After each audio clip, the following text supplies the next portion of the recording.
अखण्डमण्डलाकारं व्याप्तं येन चराचरं तत्पदं दर्शितं येन तस्मै श्रीगुरवे नमः।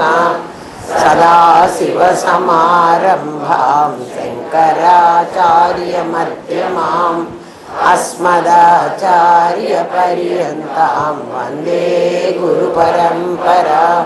गुरुब्रह्मा गुरुर्विष्णु गुरुदेवो महेश्वरः गुरुसाक्षात् परब्रह्मा तस्मै श्रीगुरवे नमः। नित्यानन्दं परमसुखदं केवलं ज्ञानमूर्तिं विश्वातीतं गगनसदृशं तत्त्वमस्यादिलक्ष्यम् एकं नित्यं विमलमचलं सर्वधि साक्षिभूतं भावातीतं त्रिगुणरहितं सद्गुरुं तं नमामि। ॐ सहना भवतु सहनौ भुनक्तु सह वीर्यं करवावहै तेजस्विनावतीतमस्तु मा विद्विषावहै। ॐ शान्ति शान्ति शान्ति। ఇప్పటి వరకు చెప్పుకున్నామంటే తత్వదర్శనం ఫస్ట్ గ్రేడ్ అన్నాడు. తత్పదార్థ త్వంపదార్థ శోధన చేసి అంటే అసలు తత్ అంటే ఏమిటి, త్వం అంటే ఏమిటి, అవి రెండు ఒకటి ఎలా అవుతాయి అని కనుక్కోవడాన్నే శోధన చేయటం అంటారు. తత్పదార్థ శోధన, త్వం పదార్థ శోధన.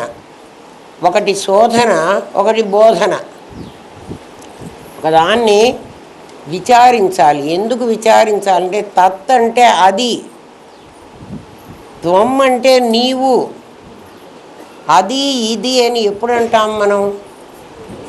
మనకి దూరంగా ఉన్నదాన్ని అది, మనకి దగ్గరగా ఉన్నదాన్ని ఇది అని అంటాం కదా. దూరంగా ఉంటే అది అనాలి, దగ్గరగా ఉంటే అంటే దేవుడు ఎక్కడున్నాడు అంటే ఉపరవాల పైన ఉన్నాడు, అందుకని వాడైనాడు. త్వము నేను నా దగ్గర ఉన్నా అంటే నాదికి దగ్గర నేనున్నా, అందుకని నేను త్వమునైనా. ఏం చెప్తున్నాడు? వాడు నువ్వు ఒకటి అని చెప్తున్నాడు. అటువంటిప్పుడు వాడు ఎందుకు అవ్వాలి? వాడు అంటే దూరంగా ఉన్నవాడు, నేను అంటే ఇక్కడ ఉన్నవాడు కదా. దూరంగా ఉన్నవాడు దగ్గరగా ఉన్నవాడు ఒకడు ఎట్లా అవుతాడు?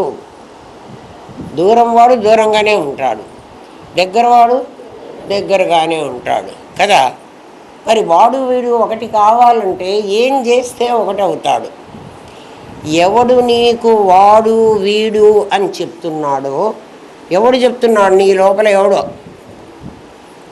లోపల ఎవడో ఒకడు ఉన్నాడు. వాడు ఏం చేస్తున్నాడంటే ప్రతి వస్తువును చూసి దాని విశేషాలే చెప్తున్నాడు. ప్రతి వస్తువులో ఉన్న విశేషాలే చెప్తున్నాడు. ఎట్లా చెప్తున్నాడు? ఇప్పుడు ఆ కెమెరాను చూశాను, నేను కెమెరాను చూశాను అది అంటున్నా, ఎందుకంటే అది నాకు దూరంలో ఉంది. ఒక ఆకారాన్ని చూస్తే అది విశేషం. ఆకారం ఏదైనా విశేషం. అది దగ్గరగా ఉంటే ఇది మైకు అన్నాను, అది కెమెరా అన్నాను. దీన్ని ఇది అని ఎందుకన్నా, దాన్ని అది అని ఎందుకన్నాను చెప్పండి. ఆ దూరంగా ఉన్నది అని నాకెవరు చెప్పారు? నా మనస్సే చెప్తోంది. మనస్సు లక్షణం ఏమిటంటే విశేషాలని గుర్తించడం కాకుండా నువ్వు దూరంగా ఉన్నావు, నువ్వు దగ్గరగా ఉన్నావు, నువ్వు పక్కనే ఉన్నావు, నువ్వు తాదాత్మ్యమై నా దగ్గరే ఉన్నావు అని చెప్పగలిగింది నీ మనస్సు. దాని పేరు ప్రమాణం అంటాం. మీకు తెలుసు మనసు ప్రమాణం. అది కనిపించదు, అన్నీ చెప్తూ ఉంటుంది. కనిపించకుండా ఎవరైతే చెబుతారో వాణ్ణి ఆకాశవాణి అంటారు కదా. ఆకాశవాణి మాట్లాడింది అని అంటారు. ఆకాశవాణి అంటే ఎవరో పైనుంచి మాట్లాడారు అని కథల్లో చెబుతారు కదా, డీకోడ్ చేసేయండి. ఆకాశం ఎలా మాట్లాడుతుందిరా? మాట్లాడదు. అంటే నీకు కనిపించకుండా ఎవరైతే మాట్లాడతారో వాళ్ళని ఆకాశవాణి అనాలి. రేడియోలో మనుషులు కనిపించరు, అందుకని ఆకాశవాణి అన్నారు. మాటలైతే వినిపిస్తూ ఉంటాయి. ఇప్పుడు ఏం మాట వినిపించింది అంటే ఆ విశేషం దూరంగా ఉందని, ఈ విశేషం దగ్గరగా ఉందని చెప్పే మనసే విశేషమే కదా. దేవుడు వెంకటేశ్వర స్వామి కదా, వాడు విశేషమేనా? ఎందుకని విశేషం? ఆకారం ఎవరు పుడితే వాడు విశేషమే. నిరాకారం అయితేనే సామాన్యం కావాలి. అందుకని వాడు అని వాడిని ఎక్కడెక్కడో పెట్టి, వాడు వెంకటేశ్వర స్వామి కాళహస్తీశ్వరుని పెట్టుకోండి. అమ్మ ఎప్పుడు వెంకటేశ్వర స్వామినే తిడుతున్నారని అనుకోకుండా, ఆకారం పొందిన ఏ దేవుడైనా అమ్మ కదా వాడు అని చెప్తోంది. నువ్వు కూడా ఆకారం పొంది ఉన్నావు, నువ్వు కూడా ఏమైనా విశేషమే అయినావు, అందుకని నిన్ను కూడా వీడు అని చెప్తోంది. ఇప్పుడు వాణ్ణి నన్ను ఇద్దరిని కలపాలంటే నేనేం చెయ్యాలి? వాడి ఆకారాన్ని తీసేయాలి, వీడి ఆకారాన్ని తీసేయాలి, అప్పుడు వీళ్ళిద్దరూ కలిసి ఉంటారు. అంతే కదా. వాడి ఆకారం తీసేయాలి, వీడి ఆకారం తీసేయాలి. ఎట్లా తీసేయమంటారండి వాడి ఆకారము అంటే? నా దగ్గర ఒక నెక్లెస్ ఉంది, 2 గాజులు ఉన్నాయి. గాజులు అంటే అవి చేతికే వేసుకోవాలి, నెక్లెస్ అంటే నేను మెడకే పెట్టుకోవాలి. 2 బంగారమే. ఈ నెక్లెస్ ఆ గాజులు ఒకటే. పెళ్లి కూతురికి పెట్టేటప్పుడు అమ్మ నీకు 10 తులాలు పెడతా అన్నా కదా, ఇది 10 తులాలు అని ఈ నెక్లెస్ని గాజుని రెండింటినీ కలిపి మీరు 10 తులాలు అని అమ్మాయికి ఇస్తున్నారు. అంటే మీరు ఏం చేశారు? ఆ ఆకారం పొందినటువంటి దాన్ని మైనస్ చేసి, అక్కడ ఉంది, ఎక్కడ మైనస్ చేశారు? మీ లోపల, మీ మనస్సులో నీకు 10 తులాలు పెడతామన్నాం కదా, 10 తులాలు పెడుతున్నాం. అది నెక్లెస్ కావచ్చు, గాజులు కావచ్చు, ముక్కుబడతలు కావచ్చు, కమ్మలు కావచ్చు, నీ ఇష్టం. అన్నీ కలిసి 10 తులాలు.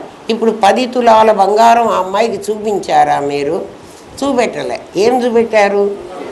నెక్లెస్ని గాజుల్ని చూపెడుతూ ఇది అంటే మీరు దేనిగా కన్వర్ట్ చేశారు? దాన్ని బంగారంలోకి మార్చారు కదా. మీరు బంగారంలోకి మార్చాలనే మీరు ఆ అమ్మాయి దగ్గర ఒప్పుకున్నారు. ఇప్పుడు బంగారంగా మార్చే చూపిస్తున్నారు. మీరు బంగారం 10 తులాలు కాకుండా ఒట్టి గాజులు నెక్లెస్ పెడితే ఆ అమ్మాయి తీసుకోదు. ఏం చేస్తుంది? తూకం పెట్టి కదా, దానికి గనక ఇంకా తక్కువ అయితే ఇంకొకటి ఏదైనా వేయమంటుంది కదా. అంటే ఆ అమ్మాయికి ఆకారాలు కావాలా, సామాన్యం కావాలా? విశేషం కావాలా, సామాన్యం కావాలా?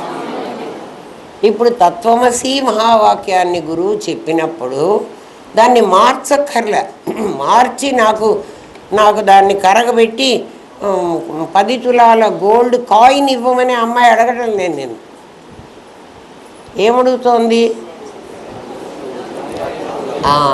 తత్వమసి మహావాక్యంలో తత్పదార్థాలను బోధించండి, శోధన చెయ్యండి, దాంట్లో ఉన్న సామాన్యాన్ని వాడికి చూపించండి కదా. దాంట్లో ఉన్న సామాన్యాన్ని వాడికి చూపించాలంటే నువ్వు ఆ నెక్లెస్ని, అది బంగారం అవునో కాదో ఆ అమ్మాయికి నమ్మకం కలిగించాలి. బంగారం అవునో కాదో కలిగించాలంటే ఆ అమ్మాయికి బంగారం లక్షణం చెప్పాలి. లక్షణం ఏమిటి? బంగారం బరువుగా ఉండాలి. చూడండి, మనం ఎవరన్నా చేతిలో ఇది చేయించుకున్నాను అని ఒక గొలుసు చేతిలో పెట్టారనుకోండి, వెంటనే ఎందుకు నీ చేయి త్రాస, మరి ఎందుకు ఇట్లా అంటున్నావు? వెంటనే ఇట్లా అని ఆ అమ్మాయి ఏం చేస్తుందంటే, అది ఎప్పుడైతే లైట్ వెయిట్ ఉందో, ఇది బంగారం కాదండి మీరు పెడుతున్నారు కానీ అని మన మకానే కొడుతుంది. కొడుతుందా కొట్టదా? అంటే నువ్వు బంగారం అని చెప్పినా కూడా దాని లక్షణాలతో ప్రూవ్ చేసుకోకపోతే అది మళ్ళీ మనకే ఇచ్చేస్తుంది. అందుకని తత్పదార్థాన్ని కూడా బంగారం అని ప్రూవ్ చేయాలంటే అది సామాన్యమని వాడితో ఒప్పించాలి. బంగారానికి ఎట్లా మెరుపు వెయిట్ ఉంటుందో కదా, అట్లా తత్పదార్థంలో శుద్ధం బుద్ధం ముక్తం అనేటువంటి లక్షణాలు ఉండి తీరాలి. అది శుద్ధం కావాలి, అది బుద్ధం కావాలి, అది ముక్తం కావాలి. అంటే ఏమిటి? దానిలో ఏ విధమైన మాలిన్యం ఉండడానికి వీల్లేదు. శుద్ధం. మాలిన్యం ఉండకుండా ఎట్లా ఉంటుంది అంటే, ఇంత చక్కగా మనం ఇప్పుడే స్నానం చేసి వచ్చినా కూడా కాస్త నలిస్తే మాలిన్యం వస్తుంది, ఇంకా కొంచెం సేపటికి చెమట పడితే వాసన వస్తుంది. అలాంటివి ఉండకూడదు. ఉండకుండా ఉంటే అట్లాంటి పదార్థం ఎక్కడుందండి మాకు? ఆకాశం ఉంది నాయన. ఆకాశం శుద్ధం. ఆకాశంలో ఏ మాలిన్యము ఉండదు. ఒకవేళ మాలిన్యం డస్ట్ ఉండాలంటే ఎక్కడుంటుంది? గాలిలో ఉండాలి, ఆకాశంలో ఉండదు. ఈ ఆకాశం అంత స్వచ్ఛంగా ఉండాలి. ఇంకా స్వచ్ఛతకి ఏం చూపిస్తున్నాడంటే, జాగ్రత్తగా వినండమ్మా, ఇవన్నీ పరమాత్మ లక్షణాలు, ఊరికే వినవాకండి. ఇంకా స్వచ్ఛంగా ఏముండాలంటే, వర్షం వస్తే ఆకాశం తడవదు, మంటలు పెడితే ఆకాశం కాలదు. చూడండి, నయనం చిందంతి శస్త్రాణి నయనం దహతి పావక. అగ్నితో కాలదు, సుడిగాలి వచ్చి అందులో ఉన్న పదార్థాలు ఎగిరిపోయినప్పటికీ ఆకాశం ఎగిరిపోదు. సునామీలు వచ్చి ఇళ్ళు వాకిళ్ళు మనుషులు జంతువులు అందరు కొట్టుకుపోయినా కూడా ఆకాశం కొట్టుకుపోదు కదా. ఒకప్పుడు గాలి లేకపోవడం, ఒకప్పుడు వేడి ఎండ లేకపోవడం ఉండొచ్చేమో, కానీ ఆకాశం లేకుండా ఉండదు. కాబట్టి ఈ లక్షణాలు వాడి శుద్ధం. ఎందుకంటే వాడిని నేను చూపించలేను కదా, ఇలాంటి వాడు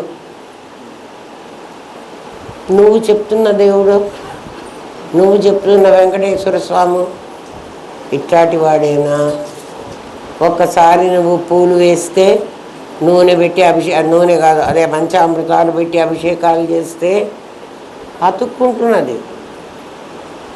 కొబ్బరికాయ నీళ్లు పెడితే తర్వాత మన నేల ఎట్లా బంక అవుతుందో, మరి శుద్ధం అన్నటువంటి ఆ టెస్ట్కి వాడు నిలబడలే, ఊపర్ వాళ్ళ నిలబడతాడు. అర్థమైందా? మీరు దేవుడు దేవుడు అంటారు కదర్రా, అందుకని మీకు నిజమైన దేవుణ్ణి చెప్తున్నా.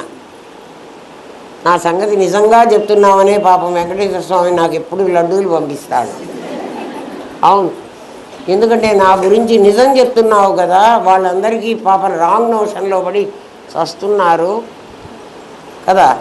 ఆయన్ని గురించి ఎవరైనా నిజం చెప్తే, ఒకసారి గురు గోవిందు దోవు ఖడే, గురువుగారు గోవిందుడు ఇద్దరు పక్కపక్కన నుంచున్నారట.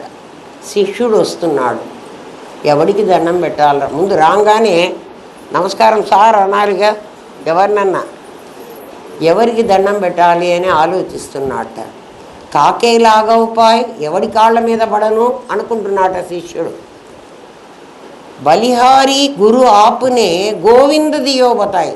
గోవిందుడికి అర్థమైంది, ఒరే వీడు గురువుగారు నాలాంటి మనిషి కదా, గురువుగారికి దండం పెడితే దేవుడికి కోపం వస్తుంది, దేవుడు సుపీరియర్ కదా, కోపం వస్తుందేమో. దేవుడికి దండం పెడితే రేపటి నుంచి పాఠం చెప్పాల్సింది నాకు ఈయన కదా, ఈయన కోపం వస్తుందేమో.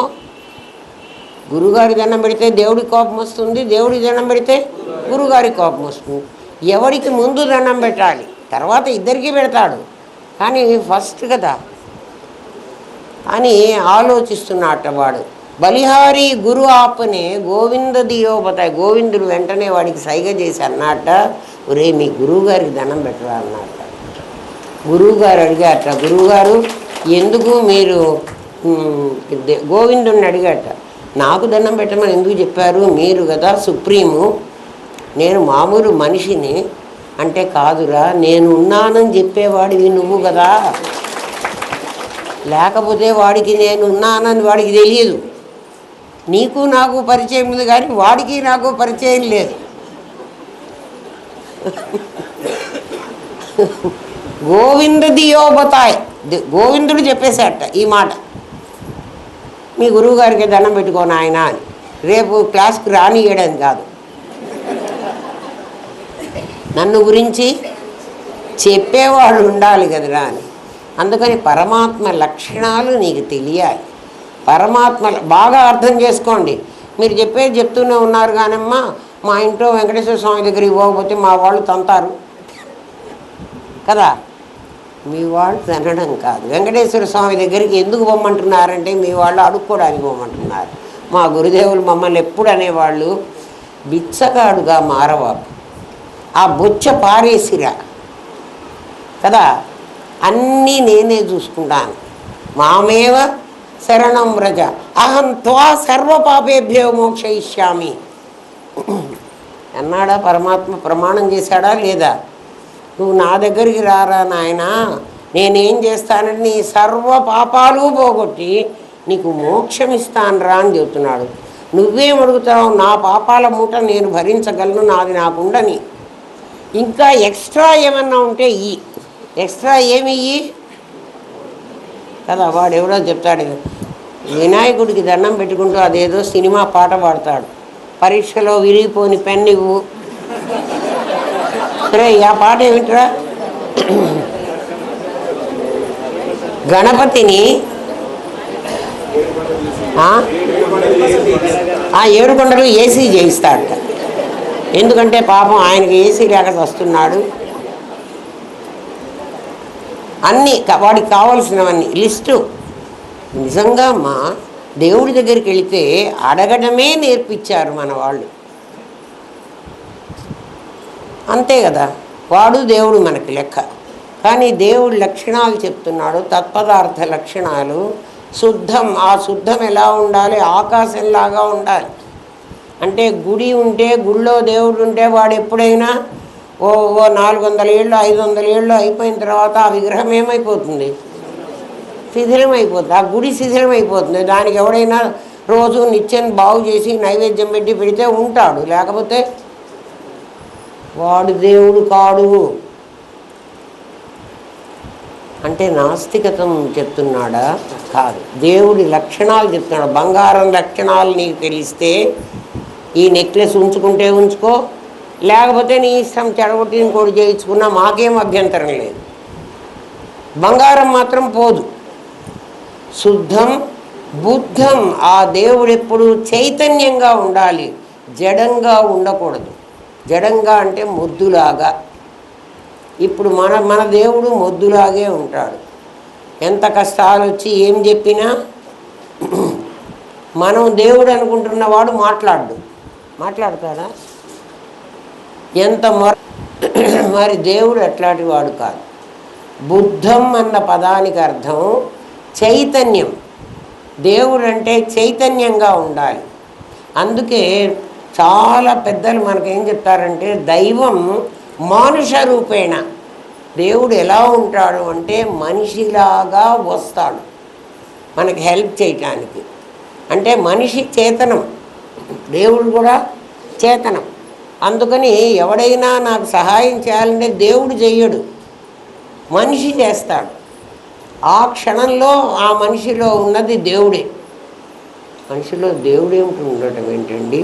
ఎందుకంటే ఒక చైతన్యం ఉన్నవాడు కాకపోతే సహాయం చెయ్యడు.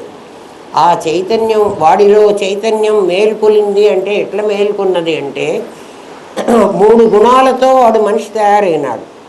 ఈ 3 గుణాల్లో ఉండేటప్పుడు వాడికి దేహమే నేను అన్న అభిమానం ఉంటుంది. ఎవరికన్నా సాయం చేస్తే నాకేమిటి అని ఉంటుంది కదా. నాకేదన్నా భారత్కి నేను ఏమన్నా చేశానంటే వాడు మళ్ళీ నాకు ఏదన్నా చేస్తాడు రేపు అన్న ఆలోచనతోనే మనిషి చేస్తాడు. ఏమీ లేకుండా, ఏ సంబంధం లేకుండా, మనం అడగకుండా వాడికై వాడు వచ్చి సాయం చేస్తాడు. ఎవరండి వాడు అంటే, రోడ్లో ఎప్పుడైనా మనం కింద పడిపోతే, మీకు ఉదాహరణకు చెప్తున్నా, ఆ రోడ్లో ఉన్న మనుషులు మనకు వాళ్ళు తెలియదు, మనం వాళ్ళని అడగలేదు, గబగబా పరిగెత్తుకొని వస్తారు, వాళ్ళు మనని లేపుతారు. వాడు దేవుడు. వాడు ఎవడన్నా కావచ్చు. అంటే అర్థం ఏంటి? అంటే రోడ్లో ఉన్న వాళ్ళందరూ దేవుళ్ళనే కాదు. కాదు. వాడు 3 గుణాలతో కలవకుండా ఎవడున్నాడో వాడు దేవుడు. 3 గుణాలతో కలిసిన వాడంటే ఎవడైనా ఎవడికైనా సహాయం చేశాడన్నా, ఎవడైనా ఎవడినన్నా అడిగాడన్నా ఖచ్చితంగా ఇన్ రిటర్న్స్ నాకేం వస్తుంది అన్నదే అవుతుంది. లేకపోతే ఎవడికెవడికి అసలు మాట్లాడరు, సంబంధం లేదు. మాట్లాడారంటే నాకేమిటి అన్ని క్విట్ ప్రోకో. ఆలోచించండి రా, ఒరే ప్రపంచాన్ని స్టడీ చేయండి రా, మీకే అర్థమైపోతుంది. ఊరికే గుడ్డిగా నమ్మవాకండి. అందుకని దైవం మానుష రూపేణ అన్నాడు. ఏమీ ఆలోచించకుండా, ఏ అవసరము వాడికి లేకుండా, మనమెవరమో కూడా తెలియకుండా, మనకు కష్టం రాగానే తనకై తానొచ్చి ఎవడు సహాయం చేస్తున్నాడో వాడు దేవుడు. అంటే దేవుడు ఎలా ఉండాలి? చైతన్యంగా ఉండాలి. నువ్వు ఉపరివాల లక్షణాలు చెప్తున్నాడు. ఇది తత్పదార్థ లక్షణం. ఇది శుద్ధం, బుద్ధం, ముక్తం. వాణ్ణెవ్వడు బంధించేవాడు ఉండకూడదు. బంధించేవాడు అంటే ఏమో ఎవరన్నా ఏమన్నా అనుకుంటారేమో నేను ఇట్లా ఉంటే, ఎవరన్నా ఏమన్నా అనుకుంటారేమో అని ఉన్నదే నీ దగ్గర. నువ్వు బంధించబడ్డావు. ఎవరి చేత బంధించబడ్డావు? సొసైటీతో బంధించబడ్డావు. అట్లయితే విచ్చలవిడిగా నా ఇష్టం వచ్చినట్టు చేయొచ్చా అండి? కాదు. కాదు. నీ ఇష్టం వచ్చినట్టు చేయటానికి కాదు, ధర్మబద్ధంగా చేయటానికి. ధర్మంగా చేయటానికి వస్తే మీకు ఉదాహరణకి చెప్తాను. ఆ రోడ్లో ఎవడనో కూనీ చేస్తున్నాడు, నేనే చూశాను కదా. అంటే మా ఇంట్లో మేడ మీద కిటికీలో నుంచి నేను చూశాను. ఒక గళ్ళ చొక్కావాడు ఒక తెల్ల పంచవాడిని చంపడం చూశాను. అంటే మరి వాడెవడో నాకు తెలియదు కదా. నా ధర్మం ఏమిటి అంటే, నేను బయటికి వెళ్ళి నాయనా నా కళ్ళతో నేను చూశాను, వాడు వీడిని పొడిచాడు, నేను చూశాను, నేను చెప్పగలగాలి. నేను చెప్పను. ఎందుకు చెప్పను?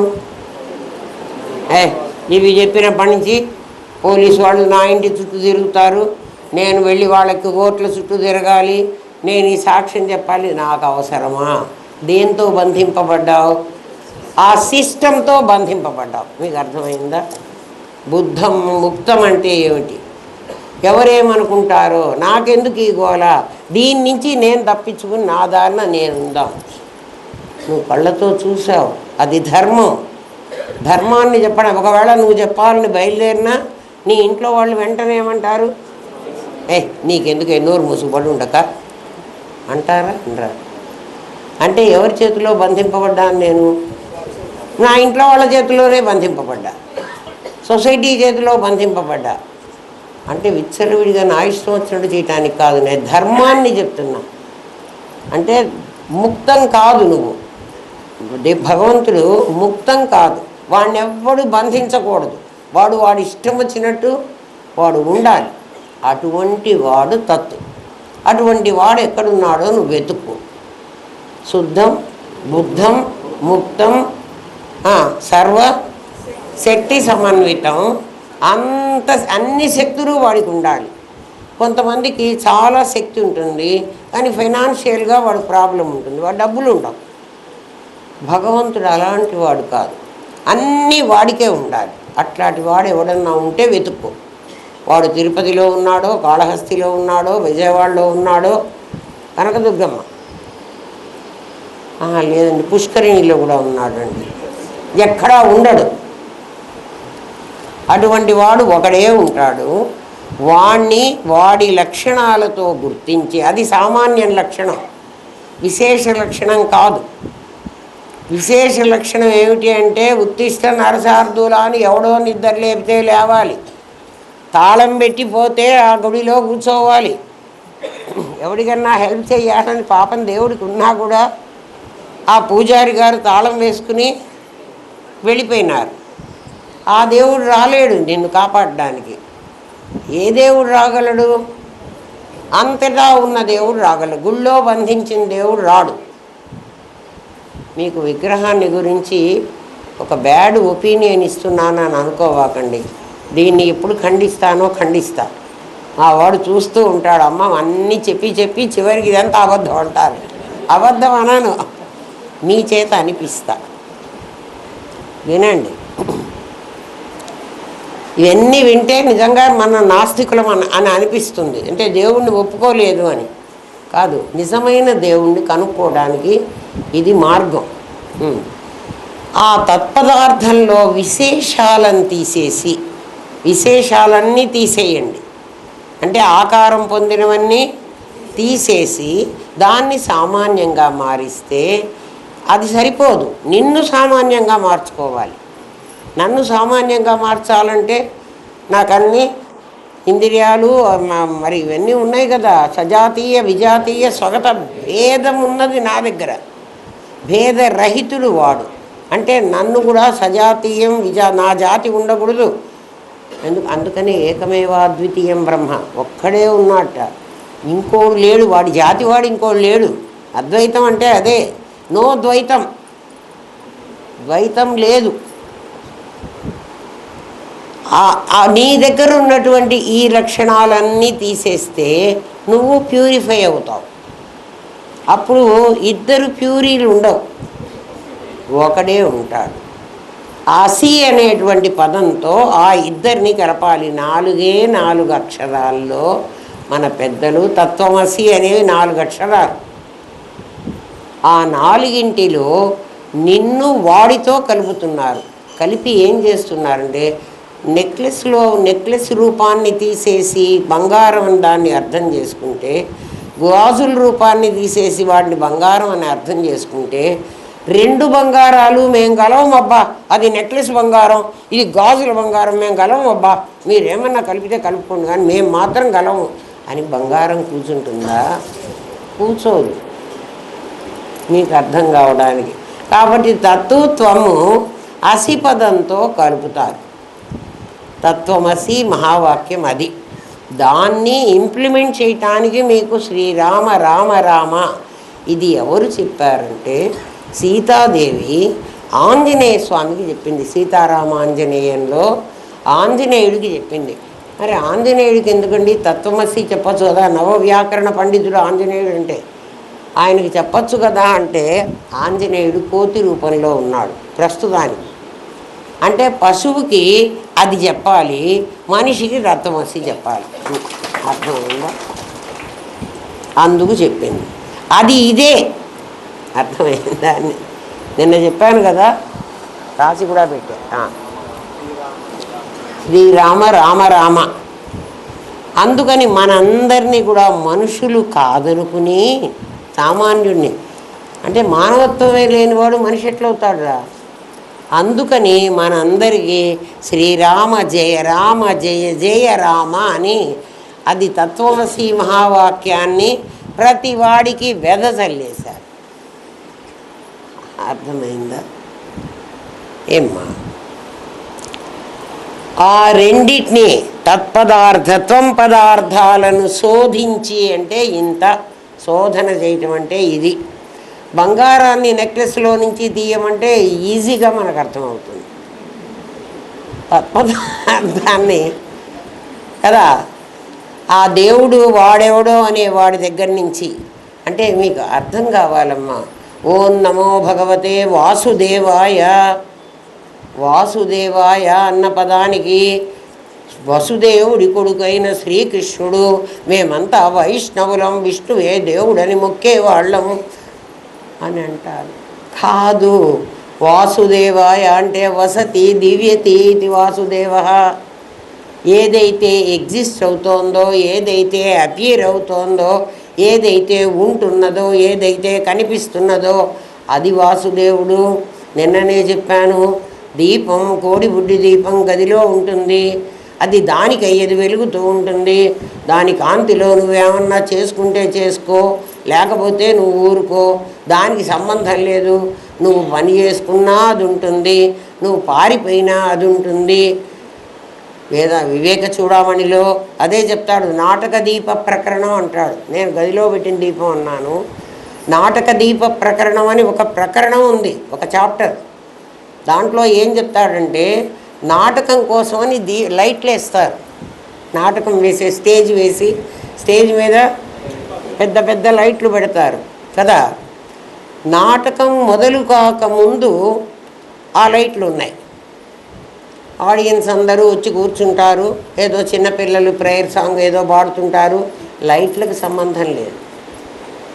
నాటకం మొదలైన తర్వాత కూడా లైట్లు ఉంటాయి. నాటకం అయిపోయింది అంటే ఆ వెలుగులోనే ఆ చిన్న పాప పాట పాడింది, ఇంకో పిల్ల డ్యాన్స్ చేసింది, ఇంకొకళ్ళు వచ్చి నాటకం వేశారు. అన్ని రంగాలు అయిపోయినాయి. నాటకం అయిపోయినాక వాళ్ళు ఇంటికి పోతారు. ఆ దీపం అక్కడే వెలుగుతూ ఉంది. అయితే ఇప్పుడైతే అవన్నీ వాళ్ళు తీసేసుకుంటారు అనుకోండి. కాసేపు అనుకోండి, ఆ దీపం అలాగే ఉంది, నాటకం కోసం వేసిన దీపం. నలుగురు దొంగలు ఎక్కడో డబ్బు సంపాదించుకుని దొంగతనం చేసి వాళ్ళు ఇక్కడికి వచ్చారు. ఒరే ఇక్కడ కూర్చుని మనం పంచుకోవడానికి లైటు గీటు బాగానే ఉంది అని నలుగురు కూర్చొని డబ్బులు పంచుకున్నారు. నాటక దీపం సాక్షి కదా. ఆ దీపం వెలుగులో వీళ్ళు డబ్బులు పంచుకున్నారు. అది దొంగ సొమ్ము. వాళ్ళు కూడా వెళ్ళిపోయినారు. ఎవరిది వాడు పంచుకున్నాడు. లైట్ లేకపోతే పంచుకోలేదు అక్కడ కూర్చొని. ఇంకా కొంతసేపటికి ఒక నలుగురు తాగుబోతులు వచ్చారు. అక్కడే కూర్చొని బాటిల్స్ పెట్టుకొని తాగేశారు. దానికి వాసన కూడా అంటలే. వాళ్ళ దారిన వాళ్ళు పోయినారు. ఆ దీపం ఎలాంటిదో భగవంతుడు అలాంటి వాడు. వాడికి ఏ సంబంధం లేదు. అటువంటి వాడు మీరు వెతుక్కోండి. మీ దగ్గర ఉన్నాడో, బయట ఉన్నాడో, మీరు వెళ్ళే గుళ్ళో ఉన్నాడో, లేక కుంభమేళాలో ఉన్నాడో మీరు వెతుక్కోండి. అది సాధన. అర్థమైందా? తత్పదార్థత్వం. అది ఎవడికి చెప్తాడు? ఓన్లీ ఉత్తమం. మరి నువ్వు ఆ ఫస్ట్ క్లాస్ స్టూడెంట్ అయితే నీకు ఇది లేదండి, నేను అంత తెలివిగలవాడిని కదా, ఐఐటి స్టూడెంట్ని కాదు, నేను మామూలు మనిషిని. సరే నాయన, ఏదో కాస్త నేర్చుకో. మధ్యమం శాస్త్ర చింతనం. నీకై నువ్వు అలాంటి వాణ్ణి వెతకలేకపోతే శాస్త్రం నేర్చుకో. అది ఇంకా కష్టం. ఇదైతే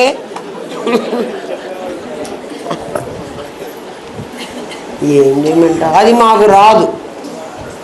శాస్త్రం ఏం నేర్చుకోవాలండి? నువ్వేం నేర్చుకుంటావంటే శాస్త్రం నేర్చుకున్నవాడే కదా. మొట్టమొదట మనం ఏ పూజన్నా మొదలు పెట్టాలంటే ముందు ఏం పూజ చేస్తాను చెప్పండి? గణపతి పూజ. అందరికీ తెలుసు.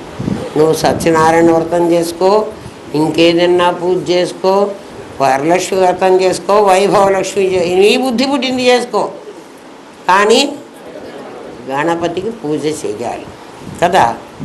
గణపతి ఎవడు? మంత్రశాస్త్రం నేర్చిన వాడికి, మధ్యమం వాడికి స్టేజ్ చెప్తున్నా. గణపతి ఎవరు? గణపతి అంటే ఒక గణం, ఒక సమూహం, దానికి అధిపతిగా ఉండాలి వాడు. ఎందుకు గణపతికే పూజ చేయాలంటే శాస్త్రంలో తత్వదర్శనంలో పాఠంలో ఏం చెప్పిందంటే జీవో బ్రహ్మైవ అని చెప్పింది. జీవుడు బ్రహ్మమే, అదే తత్వమసి. ఏది అవుతుందో అంటే తత్తే అవుతుంది. త్వము జీవుడు కావడానికి వీల్లేదు. త్వము నీకు నిర్ధారణ అయిపోతే అది ఖచ్చితంగా తత్తై కూర్చోవాలి. త్వము నీకు నిర్ధారణ అయితే అంటే నువ్వు బంగారం అయిపోతే, నెక్లెస్ నువ్వు బంగారం అయిపోతే నువ్వు గాజులతో కలిసి తీరాలి. ఎందుకని? గాజులు కూడా బంగారం అవుతాయి కాబట్టి. ఆ ఉదాహరణ బాగా గుర్తుపెట్టుకోండి. ఇక్కడ ఏమవుతోంది మంత్రంలో? గణపతి అన్నాడు. గణపతి ఎవరు అంటే ఒక గణానికి అధిపతి. గణం అంటే మన దగ్గర 24 మంది ఉన్నారు. దీనికంతా అధిపతి అంటే ఈ 24 నీ దేహం మీద ఆధారపడి ఉన్నది. దేహమే కదా కదా. వాటిని నేను ఎట్లా కనుక్కోవాలండి వాటిని అంటావేమో. నీకు మధ్యమంలో చెప్తాడు, నీ దగ్గర 24 ఉన్నాయని చెప్తున్నాం కదా, వాటినన్నిటినీ నువ్వు నాది నాది అంటావు. చిన్న పాప దగ్గర నా పర్సు తీసుకుంది అని అది అంటోంది. నాది అంటున్నావు. నా కన్ను, నా చెవి, నా ముక్కు, నా కాలు కదా. చూడండి, 24 నావి అంటే ఈ గణం ఇది గణం అంటే సమూహం, ఇదంతా నాది అని ఎవడైతే అనుకుంటున్నాడో వాడి పేరు జీవుడు. అంటే మనం గణపతి అని పూజ చేస్తున్నాం కదా. గణపతికి మనం ఎవరినంటే ఒక తొండం పెట్టుకున్న వాడిని వినాయకుడిని తీసుకొచ్చి వీడు గణపతి అంటున్నావు. నువ్వు గణపతివి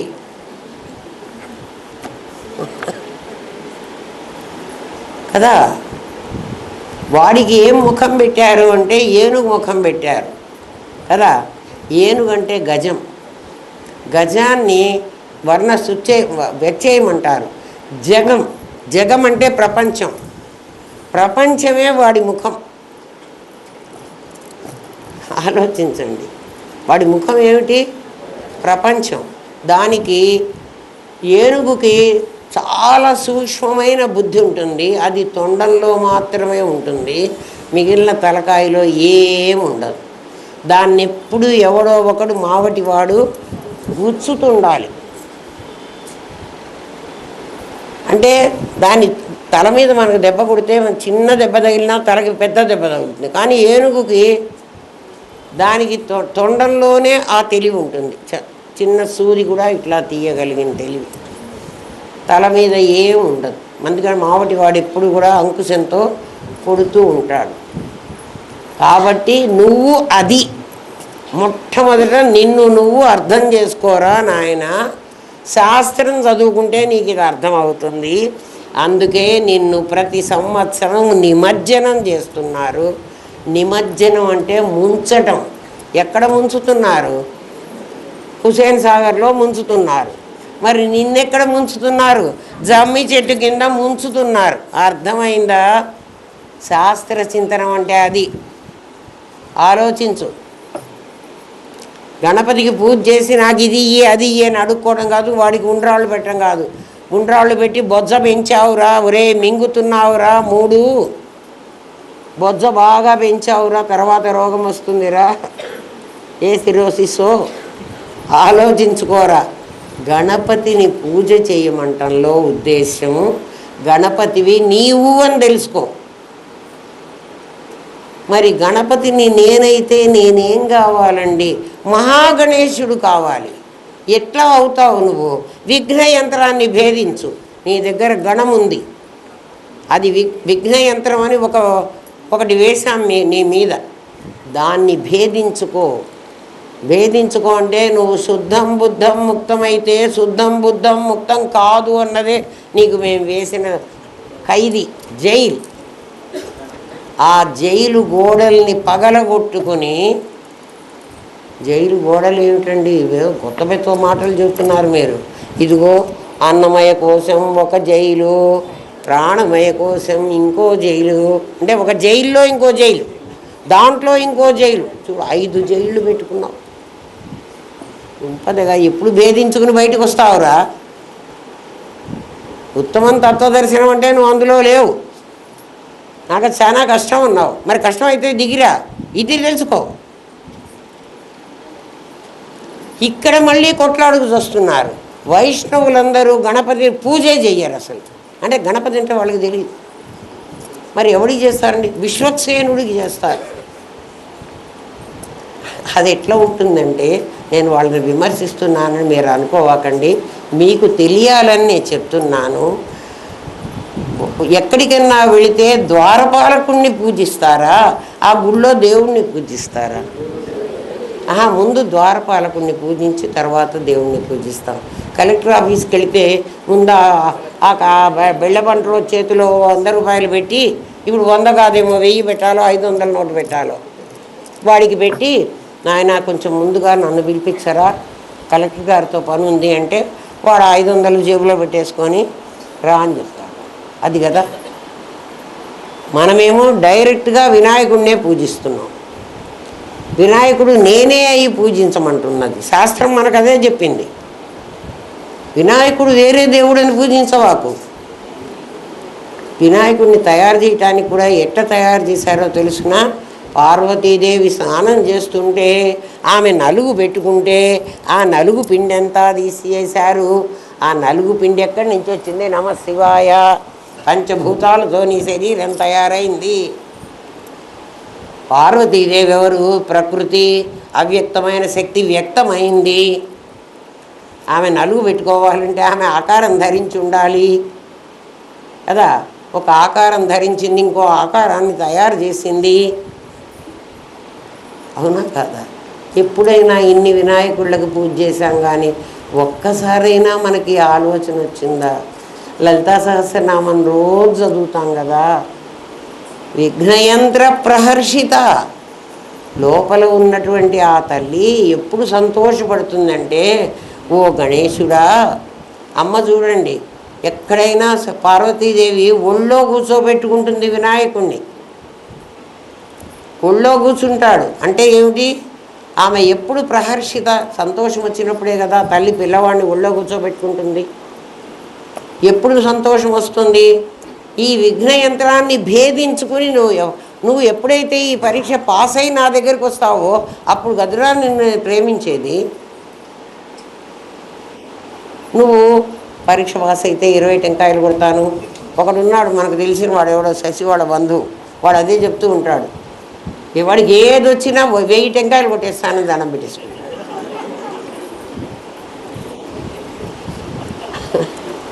ఈ టెంకాయలు కొడితే లాభం లేదురా. మరి టెంకాయ కొడకపోతే ఎట్లాగండి? టెంకాయలు అంగడి వాళ్ళంతా నష్టపోరా? టెంకాయ అంటే కారణ శరీరం రా, అది లింగదేహం భంగం చేయరా. కొబ్బరికాయ కొట్టవాకురా, నీ కాయ కొట్టుకోరా దుంపదేగా. ఇవన్నీ ఎవరు చెప్తారో అది మంత్రం. ఆ సెకండ్ స్టేజ్ ఇది తెలిస్తే నీకు అదే తెలుస్తుంది. అందుకని ఇది మధ్యమం అన్నాడు. అది కూడా లేదు మనకి. దాంట్లో నీకు తెలుస్తుంది, ఒరే నాకు అది కూడా తెలియలేదురా. అధమం మంత్రచింతాచ, నీకు ఒక మంత్రం ఇస్తారా నాయన, ఆ మంత్రాన్ని చదువుతూ చదువుతూ అనుకుంటూ ఉండరా. ఎప్పుడో ఒకప్పుడు ఆ మంత్ర బలం వల్ల 1000 జపం చేయి. మంత్రం ఒకసారి కాదు, మంత్రాన్ని ఏం చేయాలి? ఇన్ని థౌజండ్స్. మీకు ఎప్పుడైనా పిల్లలకి నామకరణం అవి చేస్తున్నప్పుడు ఆ జ్యోతిష్యంలో చెప్తారు, మీ అబ్బాయికి ఈ నక్షత్రం సరిగా రాలేదండి, దీనికి ఇన్ని వేలు జపాలు చెయ్యాలి అని పురోహితులు పిలుస్తారు. అయ్యా జపం నేను చేయలేను కాబట్టి నీకు వకాలత్ ఇస్తాను, నువ్వు చెయ్యి అంటారు. వకాలత్ అంటే ఏంటి? ఋత్విగ్వరణం అని 2 ఒక్కలు వాడి చేతిలో పెడతారు. వాడికి పంచబెట్టి 2 ఒక్కలు వాడి చేతిలో పెడతారు. అదేంటంటే వకాలత్ నామా సైన్ చేసావు, నువ్వు నా తరఫున నువ్వు చెయ్యి అని. అందుకు నీకు డబ్బులు ఇస్తాను. వాడు ఆ డబ్బులు తీసుకుంటాడు కానీ ఆ మంత్రం మాత్రం అన్ని వేలు చెయ్యనే చేయడు. ఏం చేయమంటారు? ఈ ప్రపంచం ఇట్లా పాడైపోతుంటే తెలిసిన వాడు ఎంత బాధపడతాడో, నేను ఎంత బాధపడతానో నాకు తెలుసు. అరే నేను ఇంత చెప్తున్నాను, సత్యం చెప్తున్నాను, వీళ్ళు ఎందుకురా అర్థం చేసుకోరు అని కూడా బాధపడతాను నేను. నన్ను ఏం చేయమంటావు? పురాణంలాగా వినిపోతామంటే ఏం ప్రయోజనం లేదు. వినిపోవాకండి, వినిపోతే నష్టం. ఇందులో ఏ గ్రేడ్లో ఫిక్స్ అవుతారో మీరు చూసుకోండి. ఏది మీకు సూట్ అవుతుందో అందులోనే, ఆ క్లాసులోనే కూర్చోండి. నేను వద్దని చెప్పలే. లేదండి మేము మా ఏమో ఉత్తమం తత్వదర్శనం, మంచిది నాయన, మేమే దిగొస్తున్నాం. దిగొచ్చినా మేము మా క్వాలిటీ పోగొట్టుకోవటంలే, అదే మెయింటైన్ చేస్తున్నాం. మహాగణేశుడు అయితే ఎప్పుడు మహాగణేశుడు అవుతావంటే విఘ్నయంత్రాన్ని ఛేదించు. విఘ్నయంత్రం ఛేదించడం అంటే ఈ దేహం నేను కాదు, ఈ ఇంద్రియాలు నేను కాదు, ఇవి నావి, నేను వేరే ఉన్నాను. అయిపోయింది నీ విఘ్నయంత్రం ఛేదించడం. నువ్వు తత్పదార్థాలు వెతుక్కోక్కర్లా. అర్థమైందా? విఘ్నయంత్ర ప్రహర్షిత. అప్పుడు ఆమె సంతోషపడుతుందిట. ఆమె ఎక్కడుంది అంటే నీ దగ్గరే ఉంది. సచ్చిత్తులు ఎక్కడుంటాయి? నీ దగ్గరే ఉంటాయి. మరి నీకు సచ్చిత్తులు ఉన్నాయని చెప్తే నీకు అర్థం కాదు. అందుకని ఏం చేయాలి? ఏది నీవు నాది నాది అంటున్నావో, నాది నాది అనుకున్నది నీది కాదురా అని చెప్పాడు. నీది కాదు, నువ్వు నాదంటున్నావు. చెప్పావా? ఎన్నిసార్లు విని ఉంటాం ఆ మాట. అది మాకు కాదులే.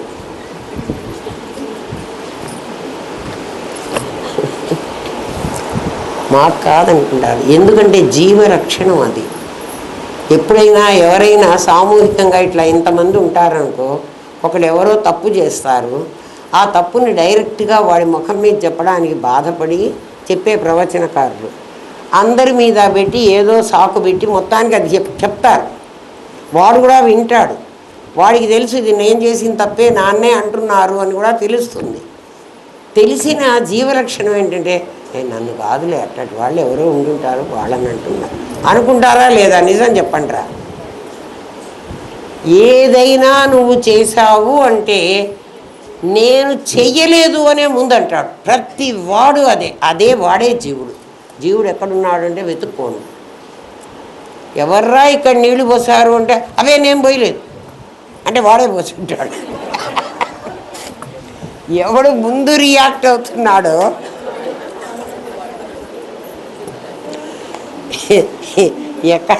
ఎక్కడ వాడి విషయం బయటపడుతుందోనని ఏమ్మా మంత్రసింతాచ. మంత్రం ఇచ్చి, మంత్రం ఏమిస్తారు అంటే రెండే మంత్రాలు, నమశివాయ, నమో నారాయణాయ. ఏమ్మా ఓం నమో భగవతే వాసుదేవాయ. ఇంకా తర్వాత బీజాక్షరాలని ఇంకా ఉంటాయి కొన్ని. వాటికి సంపుటీకరణం చేసి, మంత్రశాస్త్రం నాకు రాదు అందుకని నేను మంత్రశాస్త్రం జోలికి పోలేను, నాకు రాంది నేను చదువుకుంది మీకు చెప్పను, నాకు తెలిసిందే మీకు చెబుతా. నేను ఆ గ్రేడ్లో ఉన్నా కాబట్టి, నేను ఈ గ్రేడ్లో లేరు. అర్థమైందా? ఆ మంత్రాన్ని పదే పదే నువ్వు అనుకోవడం వల్ల, ఆ శబ్దాన్ని ఉచ్చరించడం వల్ల నీ లోపలే నీకు దీనికి అర్థం ఏమిటో తెలుసుకోవాలిరా అని అనిపిస్తుంది.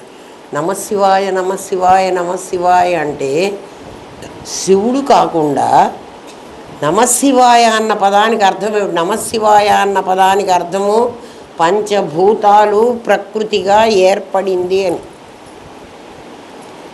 శివుడికి నమస్కారం కాదు, నిన్ననే చెప్పాను కదా.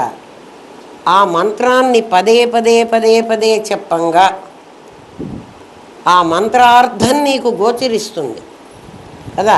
ఏమిట్రా దీనికి అర్థం? నేను ఊరికే అర్థం లేని చదువు వ్యర్థం కదా. నేను ఊరికే ఇది పలుకుతున్నాను దీనికి అర్థం ఏమిటని కొన్ని వేలు జపం చేసిన తర్వాత నీకు ఆ థాట్ వస్తుంది. అది శుభేచ్ఛ. ఇమ్మీడియట్గా నువ్వు విచారణలోకి వెళతావు కదా. నీకు ఏదైనా తెలుసుకోవాలి అన్నటువంటి కుతూహలం కలిగింది అంటే అది గుడ్ సైన్. నువ్వు ఖచ్చితంగా నాకు తెలియాలి అనుకున్నప్పుడు నేను ఎవరినన్నా అడుగుతా కదా, నాయన దీనికి అర్థం ఏమిట్రా, ఇది నాకు తెలియాలి అని ఉంది అని. లేకపోతే అందుకు మంత్ర జపం అది అధమని చెప్పాడు. ఇంకా తర్వాతది ఉందే తీర్థభ్రాంతి, అధమాధమం. ఎందుకంటే మీ ఇంట్లో స్నానం చేసిన కాశీకి వెళ్ళి గంగాజలం, ఆ ట్యాబ్లో వచ్చేవన్నీ గంగాజలమే, దాంట్లో స్నానం చేసిన గంగాజలం వల్ల ఏ బాడీకి ఏమేమి జరగాలో అది చాలా చోట్ల నుంచి వస్తుంది. చాలా పవిత్రమైంది, నేను కాదని చెప్పను. ఒక చుక్క గంగాజలలవ కని కలికాకేశం కదా. ఒక్క క్షణమైనా మురహరిని గురించి మాట్లాడుకుంటే అవన్నీ కూడా నీకు చాలా గొప్పతనం ఇస్తాయని శాస్త్రం ఎన్నో రకాలుగా చెప్పింది. కానీ గంగలో మునిగితేనే అని నువ్వు అనుకోక్కర్లేదు. మన చెంబులో అంటే కలశంలో కలశంగంధ పుష్పాక్షతైరభ్యర్చ కలశోపరి హస్తం నిధాయ, చెయ్యి పెట్టి మూసి ఏం చేస్తున్నావు? అందులో గంగే చ యమునే చ గోదావరి సరస్వతి ఓరి అన్ని నదులు నీ కమండలంలోకి వస్తే కదా. శంకర భగవత్పాదులు చిన్న పిల్లవాడుగా ఆయన సన్యాసం పుచ్చుకొని వెళ్ళిపోతున్నారు. నర్మదా నది పొంగుతున్నది. నర్మదా నది పొంగుతున్నది బాగా. నర్మదా తపతి అనే 2 నదులు, అన్ని నదులు పడమటి కనుమల్లో పుట్టి తూర్పుగా ప్రవహించి బంగాళాఖాతంలో కలుస్తాయి. ఇవి 2 తూర్పుగా పుట్టి పడమరగా ప్రవహించి, అంటే పడమర ఎత్తుగా ఉంటుంది, తూర్పు పల్లంగా ఉంటుంది. ఎప్పుడు కూడా మనం వాస్తు అదే కదా చెప్పేది.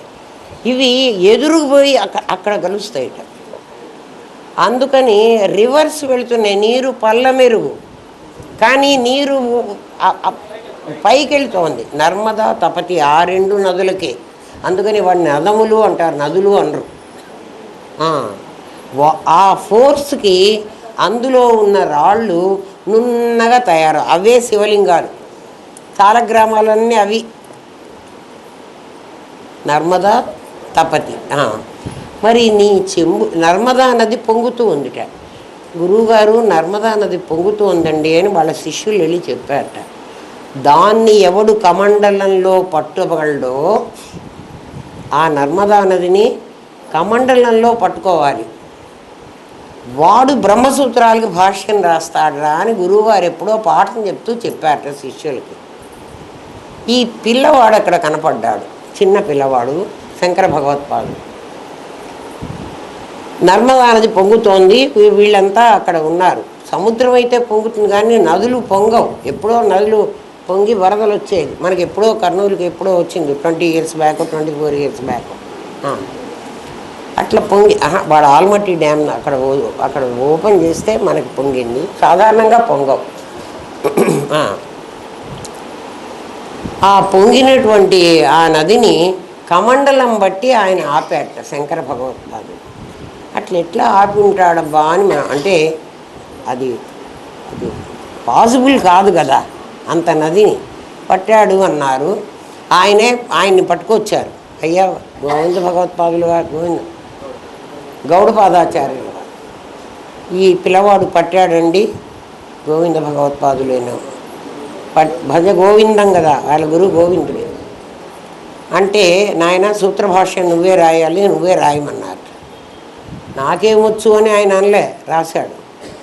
శంకర భగవత్పాదులు ఆ కమండలంలోకి నర్మదా నదిని పట్టినప్పుడు నువ్వు కలశంలోకి గంగే చ యమునే చైవ గోదావరి సరస్వతి అంటే శంకర భగవత్పాదులు అంటే ఒక గురువు.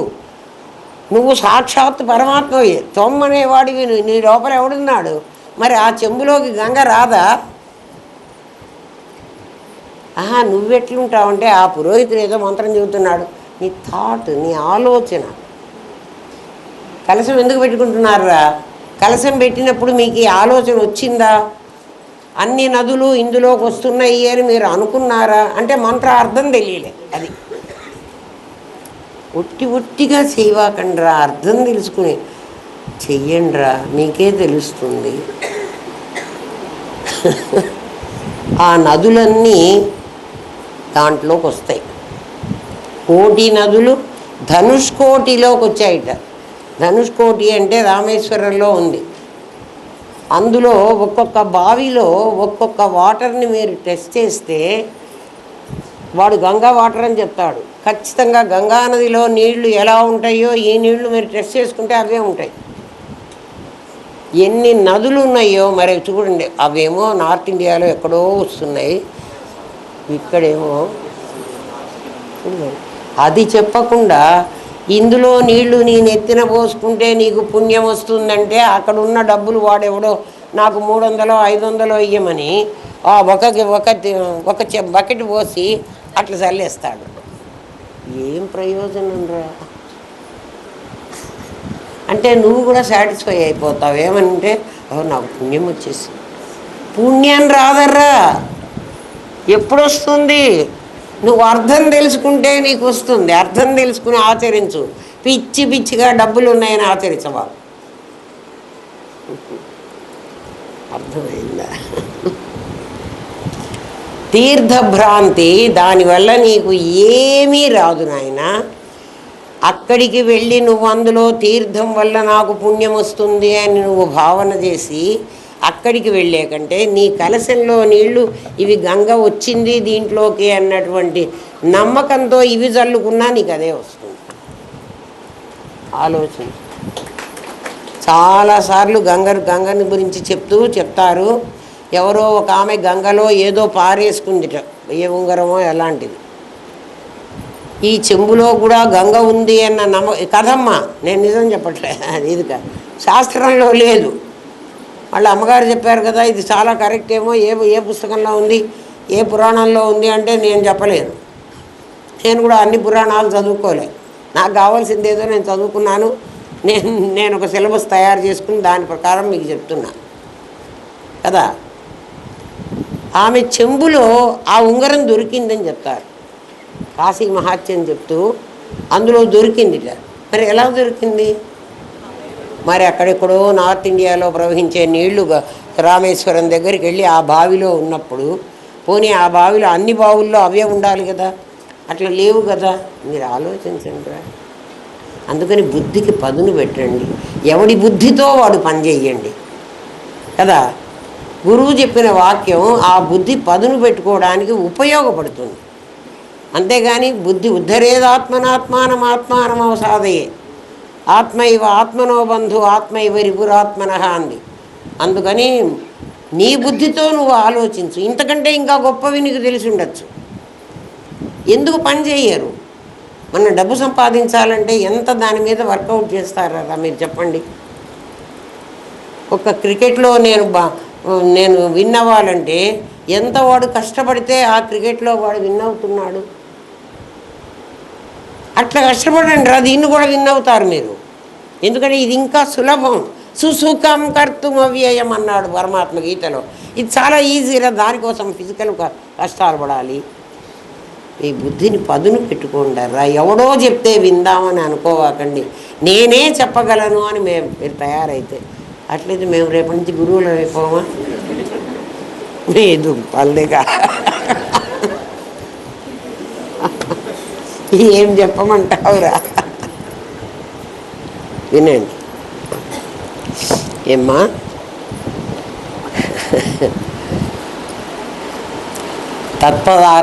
పదార్థాలను శోధించి వాటిని ఏకత్వం చేసి తత్తుత్వం రెండింటినీ కలుపు ఒకటి, అది ఉత్తమం. నీకది సాధ్యం కాకపోతే మంత్రాన్ని ఆసరాగా తీసుకో. ఉత్తమమైన దానికి శాస్త్ర ప్రమాణం ఉంటుంది. మంత్రచింతన నీ నమ్మకం మీద ఆధారపడి ఉంటుంది. మంత్రం చేస్తే నాకు వస్తుందా అంటే అది నీ నమ్మకం. తీర్థయాత్రలో పరమాత్మను పొందడం ఎలా అంటే, తీర్థభ్రాంతి అధమాధమం అన్నాడు. ఆ అధమాధమ స్టేజ్ చెప్తున్నాడు. ఒకడుట పెసలు వేసాట చేలో దున్నుకుని, ఆ పెసలు మెదబెట్టేప్పుడు ఇట్లా పెడతాం కదా తీసుకెళ్ళి, ఆ ఉంగరం కాస్త జారి ఆ పెసలతో పాటు కింద పడిపోయింది. ఎక్కడ పడిందో వాడు చూసుకోలే. వాడి ఉంగరం ఇంటికి వచ్చిన తర్వాత చూశాడు, అయ్యో నా ఉంగరం పోయింది. ఆ పెసలు నానబెట్టిన పెసలు దాన్ని చాళ్ళ వెంట పెట్టుకుంటూ పోతాడు. పోయిందనుకున్నాడు, ఉంగరం పోయింది. ఇంటికి వచ్చాడు. ఆ తర్వాత ఎప్పుడో ఒక సంవత్సరానికో ఏమో ఆ భార్య పెసర్లతో పెసరపప్పు వండిందిట. ఇవి మన చేలో పెసలే, నేను వండాను అని పాపం చెప్పింది. ఎందుకు పెసరపప్పు వండావు అంటే, పెసరపప్పు సాధారణంగా తద్దినానికి వండుకుంటారు. పప్పు వండుకోవడం, కందిపప్పు వండుకుంటాం కానీ తద్దినం అప్పుడు పెసరపప్పే వండుకుంటారు. అది ఎందుకో మరి పితృదేవతలకు అది ఇష్టమో ఏమో ఎందుకు తెలియదు. పెసరపప్పు ఎందుకు వండావు అంటే, మన చేలో వండిన పెసలే అందుకని వండాను అందుట ఆవిడే. అయితే మన చేలో పెసల అన్నం తింటూ వాడు ఇట్లా అనుకుంటూ ఉన్నాడు. ఎందుకు పప్పు బాగులేదా, ఎందుకు తినడం లేదు, కంచంలో ఏరుకుంటా. కాదే, ఒకసారి పెసర చేలో నేను నా ఉంగరం పోగొట్టుకున్నాను, మన చేలో పెసలే అన్నావు కదా, అందుకని ఇందులో ఉంగరం దొరుకుతుందని వెతుకుతున్నాను. దొరుకుతుందా? మన చిన్నప్పుడు ఏంద్రా మన చిన్నప్పుడు మన వాళ్ళు పెద్దలు ఒక కథ చెప్పేవాడు. ఒక ముసలమ్మ బావిగట్టు మీద కూర్చొని బట్టలు కుట్టుకుని, ఆమె బట్టలు కుట్టుకుండే కర్మ ఉన్నప్పుడు ఆ ముసలమ్మని అంత చినిగిపోయిన బట్టలు కట్టుకోకుండా మనమన్నా కొనిచ్చేవాళ్ళం కదా ఏదో ఒకటి. అమ్మ ఎందుకు కట్టుకుంటావో, ఎందుకు ముసలిదాని పోయి ఇంకా కుట్టుకొని కట్టుకోవాలా, నేను ఒకటి కొనిస్తాలే అని అంటే సరిపోయేది. కుట్టుకుంటూ ఉందిట, ఆ సూది పోయి బావిలో పడింది. ఇంకా ఆ ముసలమ్మని ఏడిపిస్తున్నారు. అంటే వస్తుందా, అంటే వస్తుందా, తలకాయ ఇట్లా గోకుంటే వస్తుందా, లేచిపోతే వస్తుందా. చిన్నప్పుడు పిల్లలు ఇట్లా ఆడిచ్చేవాళ్ళు కదా, మీరు కూడా విని ఉంటారు ఆ కథ. అట్లా పెసరచేలో ఉంగరం బారేసుకుని నువ్వు ఎక్కడ పోగొట్టుకున్నావు, తత్తుత్వం అనేటువంటిది, నేను నాది అనేటువంటి భావనని నీలో పోగొట్టుకుని కాశీ పోయి అక్కడ పోయి నేను గంగలో మునిగి దొరుకుతుందంటే దొరుకుతుందా?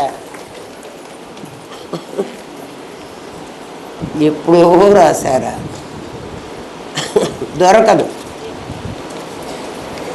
మరైతే మీరు కూడా కాశీ పోయినారు కదండి, ఎందుకు పోయినారండి అని అడిగితే, ఎందుకంటే నీకు 10 మందితో కలిసి ఉండాలి. అలా వెళ్ళినప్పుడు నీకు ఏమేమి కష్టాలు నువ్వు ఫేస్ చేస్తావో నీ గుణాలు బయటికి వస్తాయి. అట్లా వెళ్ళినప్పుడు మీ ఇంట్లో మీరు కూర్చుంటే రావు. మీ స్వార్థం ఉన్న బుద్ధి, మీ దొంగతనం చేసే బుద్ధి 10 మందిలోకి వెళ్ళినప్పుడు కదా ఈ వస్తువు నేను కాదు ఎవరికి పోయినారో నాకు తెలియదబ్బా. అట్లా మన వాళ్ళు వెళ్ళినప్పుడు వాళ్ళ గుణాలన్నీ బయటపడతాయి కదా. పిల్లల్ని మేము అందుకే ఎక్స్కర్షన్ తీసుకెళ్తాం మా స్టూడెంట్స్ని. ఎందుకంటే వాళ్ళ ఇంటి వాళ్ళతో వెళ్ళినప్పుడు వాళ్ళ ట్రీట్మెంట్ వేరే ఉంటుంది. కష్టాన్ని భరించే శక్తి కూడా ఇలాంటప్పుడే వస్తుంది. ఇంట్లో ఉన్నప్పుడు వేడివేడిగా తింటావు, అక్కడికి వెళ్ళినప్పుడు ఏది ఉంటే అది. అట్లా నిన్ను నువ్వు తయారు చేసుకోవడానికి తీర్థయాత్రలకు వెళ్ళాలిరా. అంతేగాని పుణ్యం వస్తుందనేది మాత్రం అబద్ధం. పుణ్యం రాదు. పుణ్యం అక్కడ రాసులు పోసుకొని కూర్చోలే.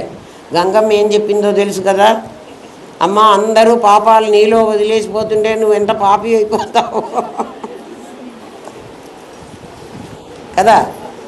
అంటే నాయన ఎవ్వడు నా దగ్గర పాపాలు వదలటం లేదు. వాడి బట్టలు ఎట్లా విప్పి గంగ ఒడ్డున పెట్టుకొని దిగుతున్నాడో లోపల, అట్లాగే వాడి మూట అంతా అక్కడే పెట్టుకొని వాడు దిగుతున్నాడు. మళ్ళీ వాడు లోపల బయటికి వచ్చినప్పుడు వాడి మూట వాడే ఎత్తుకుపోతున్నాడు. పాపాలన్నీ పోతాయి అనుకున్నప్పుడే వాడి పాపాలన్నీ అక్కడ పెట్టుకుంటున్నాడు. ఏం పాపాలు చెయ్యని వాడు అట్లా అండు కదా.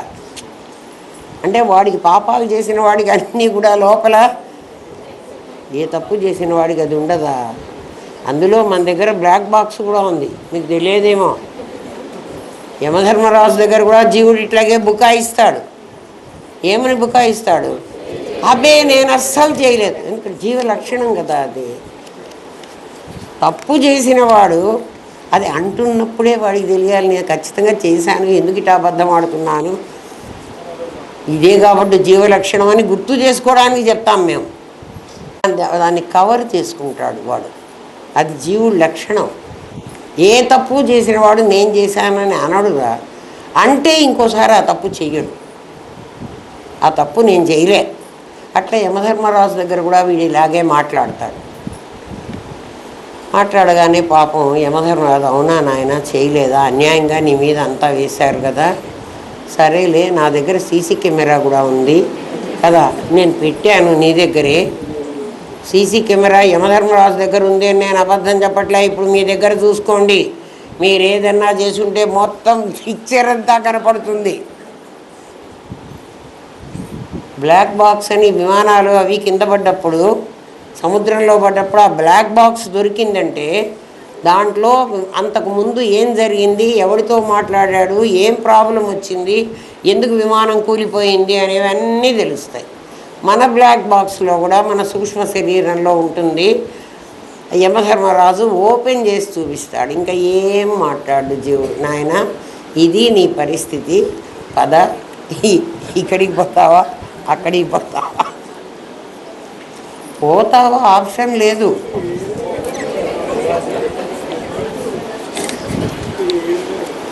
చేసేటప్పుడు అట్లా చేస్తావా, అనుభవించేటప్పుడు ఏడుస్తూ అనుభవిస్తావా?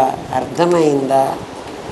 తెలుసుకోరా నాయన, ఇంకోసారి ఈ పని చేయవాకురా. ఇంకోసారి అంటే ఇప్పుడు ఆల్రెడీ ఒక తప్పు చేసి మానవ జన్మకు వచ్చావు.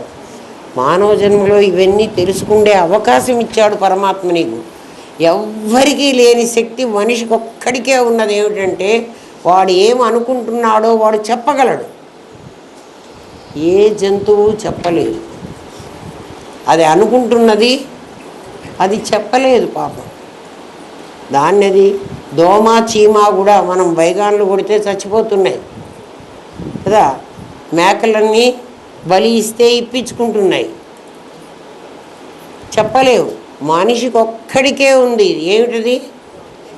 మాట్లాడగలిగినది. ఏం మాట్లాడుతున్నాడు? వాడి లోపల ఏది అనుకుంటున్నాడో అది మాట్లాడగలడు. ఆ మాట్లాడడం కూడా ఎలా అంటే వాడికి పరా పశ్యంతి మధ్యమ వైఖరి దగ్గర బయటపడుతున్నది. ఎవరైనా అబ్బాయి నేనేం అనుకోలే, ఆల్ ఆఫ్ ఎ సడన్ అనేసాను, ఏమనవు నాయన. బాగా వాళ్ళ మీద నీకు రావద్దు. ఆ ద్వేషం అన్నీ ఉంటేనే బయటికి వస్తున్నాయి, లేకపోతే రాదు. పెసరచేలో ఉంగరం బారేసుకుని పప్పులో వెతుక్కున్నట్టు ఒక పిచ్చోడు కదా. అది పెసర చేలో పడింది. ఆ పెసర చేల్లో కాసిన గింజలు తీసేటప్పుడే ఆ ఉంగరం దొరకదు. ఇంకా ఆ పప్పులో ఉంటుందా? నీ పుణ్యం కూడా అట్లాంటిదే.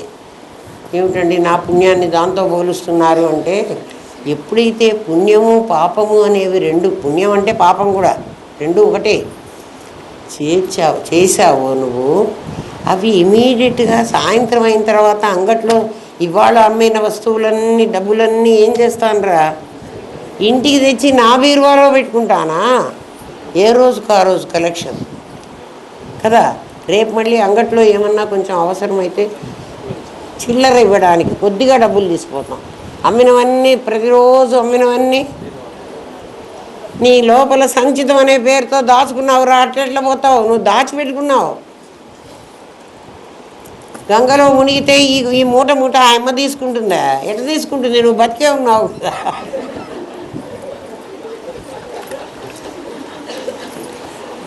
ఈ పిచ్చోడికి అర్థం కావట్లే. వాడు బీరువాకు లాక్ చేసుకుని పెట్టుకుని, అమ్మా నా పాపాలన్నీ పోతాయమ్మా అని వచ్చానమ్మా అంటే, పిచ్చోడా పో స్నానం చేసిపోరా అంట.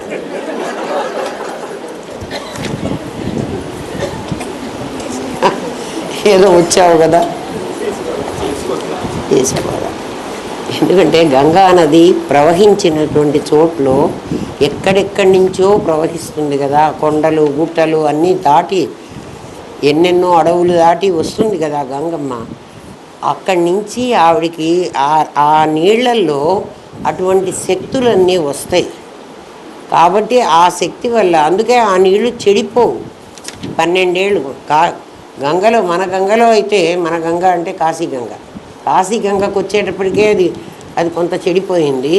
హరిద్వార్లో గంగ, రిషికేశ్లో గంగ, ఆ గంగ 30 ఏళ్ళు 32 ఏళ్ళు ఉంటుందట బాటిల్లో పెట్టుకుని. మన గంగ 12 ఏళ్ళు ఉంటుంది. మన గంగ అంటే ఇది మన సొంతం. రిషికేశ్లో గంగ, హరిద్వార్లో గంగ చూడండి. మన మహానందిలో 5 పైసల కాయిన్ వేస్తే అది క్రిస్టల్ క్లీన్ అంటారు, అట్లా కనపడేది. అట్లా కనపడుతుంది హరిద్వార్లో. మీరు వెళ్ళినప్పుడు ఎప్పుడైనా చూడండి. హరిద్వార్లో గంగ అంత స్వచ్ఛంగా ఉంటుంది. ఫస్ట్ టైం నేల మీద పడ్డది ఆ చోట్లోనే, హరికి పౌడి అంటారు, అక్కడ పడుతుంది గంగ. ఇంకా నేల మీద పడ్డ తర్వాత నేల మీద అంతా మురికే కదా, ఇదంతా పట్టుకొని వస్తుంది. అయినా గంగాజలం ఎప్పుడు కూడా శ్రేష్టంగా ఉంటుంది. మీరు యమునను చూడండి, గంగను చూడండి. మన త్రివేణి సంగమంలో చూసాం కదా యమున. మరి ఢిల్లీలో యమునను చూపిస్తున్నాడు, అంత ఫోమ్, నురుగు, అది అంతా డర్టీ వాటర్ అంతా దాంట్లో పెట్టేశారు. మూసీ నదిలాగా, మా హైదరాబాద్లో మూసీలాగా. అది గంగాజలం ఎప్పుడూ పవిత్రమైంది. కానీ గంగాజలం నీ పుణ్యాన్ని నీ పాపాన్ని మాత్రం తీసుకోదు. ఒకవేళ తీసుకునేటట్లయితే పాపం ఒక్కటే తీసుకోదు, నీ బాక్సులో 2 ఉన్నాయి, మొత్తం తీసుకో. మరి ఏ పాపం ఒక్కటే తీసుకోవాలనా?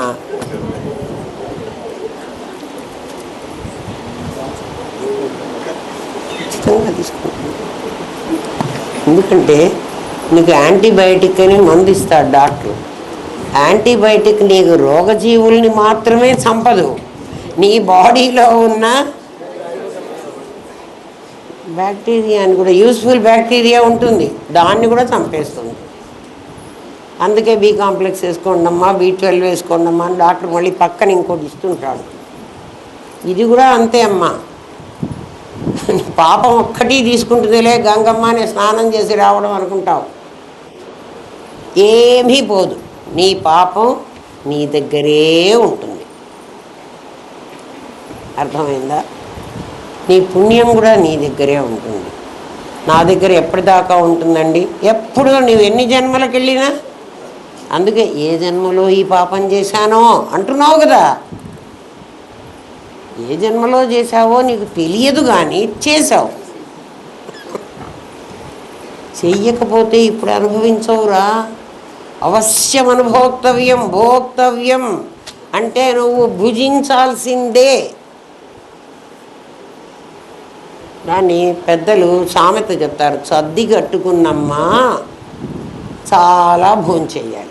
సర్ది కట్టుకునేటప్పుడే మా గురుదేవులు అనేవాళ్ళు, కాలేజీకి వెళ్ళేటప్పుడు బాక్స్ కట్టుకుంటావు కదా, ఆ కట్టుకునేటప్పుడే నేను మంచి అన్నం కట్టుకుని పోతే, ఇప్పుడు వండుకున్న అన్నం కట్టుకుపోతే నేను తినేటప్పటికి చల్లారినా అది తినడానికి పనికి వస్తుంది.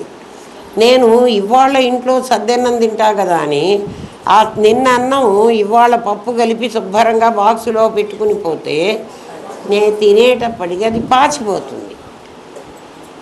అంటే నీకు ఎవరన్నా పాచిపోయిన అన్నం పెట్టి కాలేజీకి పంపించారా? మరి నువ్వే పెట్టుకొచ్చుకున్నావు.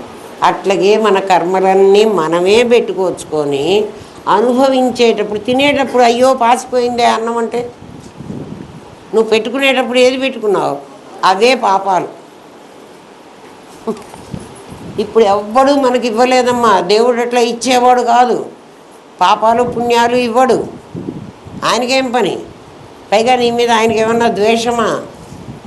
ద్వేషమైతే నిన్ను నీ పాపాలు పోగొట్టి మోక్షయిష్యామి మాసుచ యాడవ్వాకురా అని ఎందుకు చెప్తాడు? చెప్పాడు కదా, సర్వధర్మాన్ పరిత్యజ్య మామ ఏకం శరణం వ్రజ.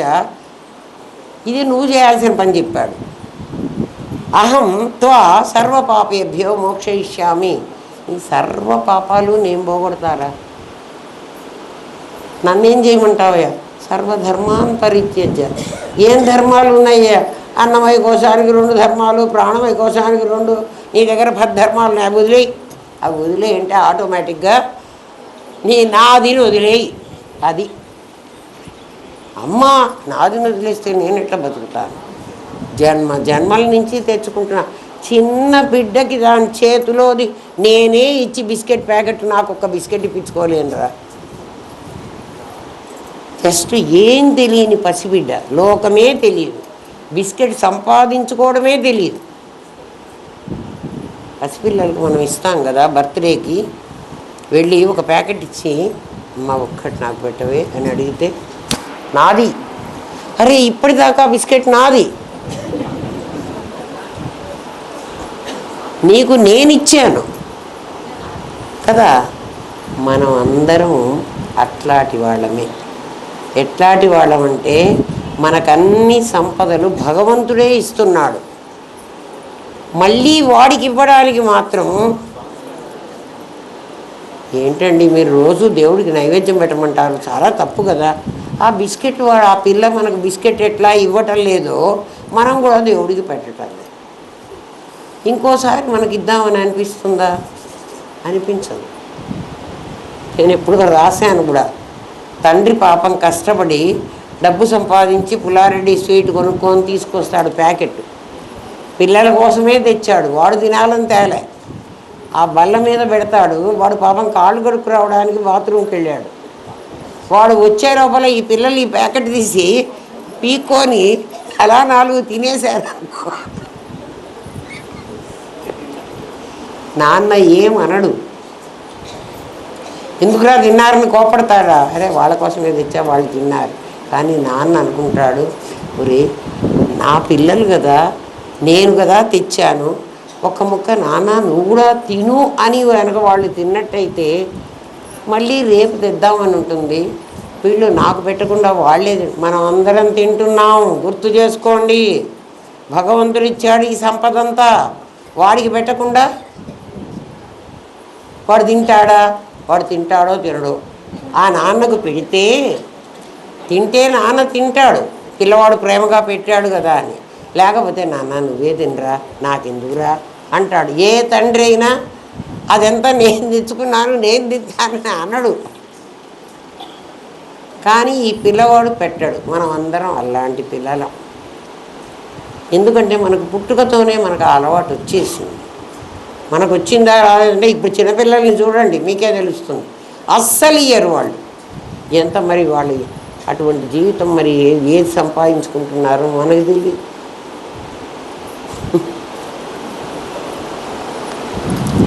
అర్థమైందా? సరే అమ్మో 7:30 అయిపోతుంది. వాచకము వాచ్యము అని 2 ఉన్నాయి. ఇది ఇంకో చాప్టర్ అమ్మా. ఇది అభిధానము అభిధేయము.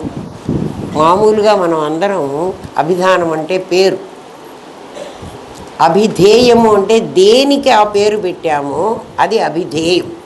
జ్ఞానము జ్ఞేయంలాగా ఈ పదాలు. అంటే అది కెమెరా, ఆ పర్టికులర్ దాన్నే కెమెరా అంట, దీన్ని కెమెరా అనను. అంటే కెమెరా అనే పేరు దేనికి పెట్టానో అది అభిధేయం. కెమెరా అన్నది దాని నామం.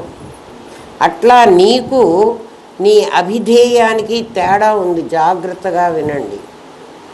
నీది పేరు, భరత్ అనేది ఆదిత్య అనేది పేరు. ఈ పేరు కలవాడు ఎవరు? ఎవడు కలవాడు? నేనుగాడు. కానీ నువ్వేమనుకుంటావండి, ఈ పేరు గలవాడు నాదిగాడు అంటున్నావు. అది అభిధానము అభిధేయము అన్న పదానికి అర్థం అది.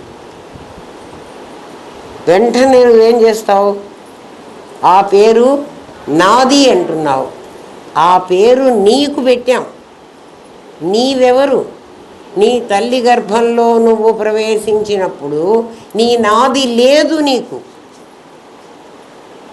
నీ నాది నువ్వు తర్వాత సంపాదించుకున్నావు కదా, అక్కడ తయారు చేసుకున్నావు నీ నాదిని. అక్కడ కాలిన వాసన వస్తుంటే చూస్తున్నావు. నీ నాదిని అభిధానము అభిధేయము. అవి నీ అభిధానము ఒక వస్తువుకి పేరు పెట్టాము మేము. ఆ పేరు కలవాడు వేరే ఉన్నాడు కదా, వాడికి పేరు లేదు. నీదే. ఒకడిని స్వరూప్ అన్నానరా, ఒకడిని రవి అన్నానరా. ఈ రవి అని ఎవడికి పేరు పెట్టానో, ఎవడికి స్వరూప్ అని పేరు పెట్టానో వాడు నాదిగాడు.